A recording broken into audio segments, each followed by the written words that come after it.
রহমানির রহিম। এই মাগরিবের সময় আমি একটা ভিডিও করতেছি, তার কারণ হলো আমি একটা ব্যাংকে চাকরি করতাম। ওই চাকরিটা ছেড়ে দিছি। চাকরি ছেড়ে দিয়া গ্রামে চলে আসছি। ঢাকা শহর ছেড়ে বাড়িতে চলে আসলাম। আমি কৃষি কাজ করবো বললা আমি গ্রামে চলে আসছি।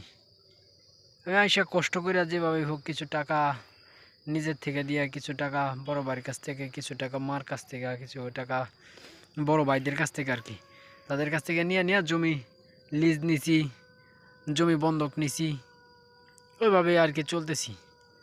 তো মূলত বিষয়টা হইলো এগুলি না, মূলত বিষয় হইলো আমি এটাকে আমার প্রতিষ্ঠান মনে করি, আমার ব্যাংকই মনে করি আর কি। আমি মানে আমার না, ওই আমি যে ব্যাংকে চাকরি করতাম আর কি, ব্রাক ব্যাংকে, ওই ব্রাক ব্যাংকই মনে করি।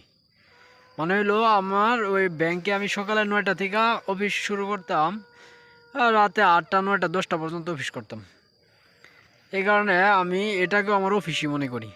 এই যে সন্ধ্যা হয়েছে, এখন আমি যাবো, মানে আমার সন্ধ্যা, মানে আমার অফিস টাইম ক্লোজ হয়েছে, এখন আমি চলে যাবো। ওই পাশে শিয়াল ডাকতেছে।